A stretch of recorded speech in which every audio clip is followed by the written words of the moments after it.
What's up guys, Everything Apple Pro here, and Apple's big day is here. The March 27th event has came and went, and Apple has officially announced a new product, an all-new budget and iPad. And let's just say this event was a little underwhelming. It's no wonder that Apple didn't live stream it, so you had to sit and watch it through a blog. But in any case, let's go ahead and cover what's new, what's changed in this iPad. Of course, it is a budget end model. It's focused on classrooms for teachers, for students that can't really afford the higher end models, and it's an iPad that blends a lot of the functions from the higher end models with the cheaper stuff such as the Apple Pencil and the power. So this thing is powered by an all new A10X CPU, which for the budget end model is actually pretty fantastic. I really was expecting Apple to announce a lot more stuff, but they didn't. It was just this iPad, which I'll get into the details here in just a second, but no new MacBooks, no new iPhones, no iPhone colors, even iOS 11.3 was hardly mentioned aside from some of the classroom-like features,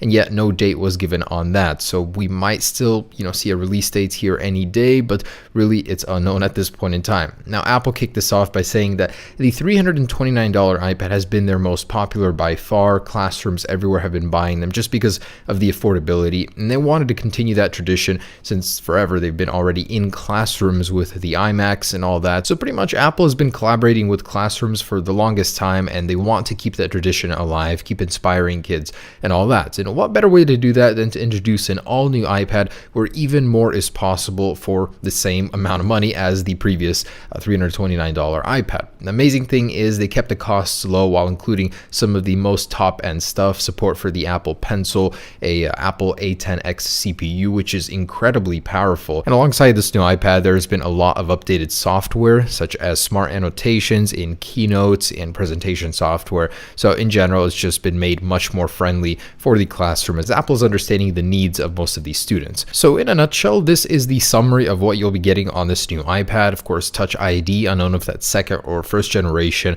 I'd bank on first generation, honestly, although maybe second since the prices have gone down. The A10 Fusion chip, which is impressive, 10 hours of battery life, 8 megapixel camera, which is a pretty old camera if Apple isn't using the 12 megapixel sensor, as well as pretty much sensors you can expect on any other iDevice, and LTE up to 300 megabit download speeds. So pretty cool. Apple did show off some new AR capabilities as well. So, this camera must be pretty decently capable since it can do some of this stuff, but I'm guessing the A10 does most of the heavy lifting. It also only weighs 1 pound, so about the same as the previous generation. Unknown if the body has changed in any way, but it seems to be offered in 3 colors: rose gold, space gray, and silver. So you get one more color option, which is pretty neat.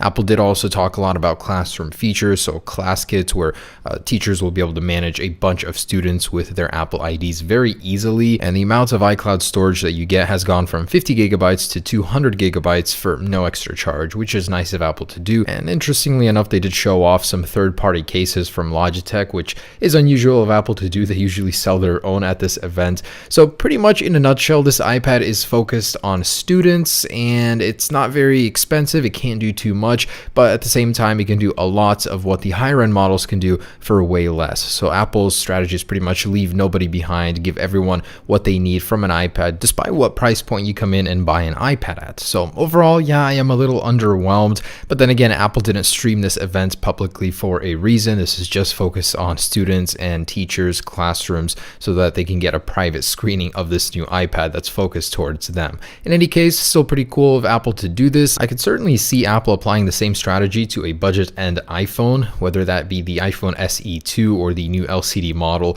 but very cool. Apple was supposed to announce a new MacBook here as well, which they didn't, so they might do that at WWDC, but basically everything that Apple didn't announce we're going to be expecting to see at WWDC now. So there it is, guys, a new, more capable iPad, faster Apple Pencil support, slightly better specs for $329, $299 if you're part of a classroom or teacher.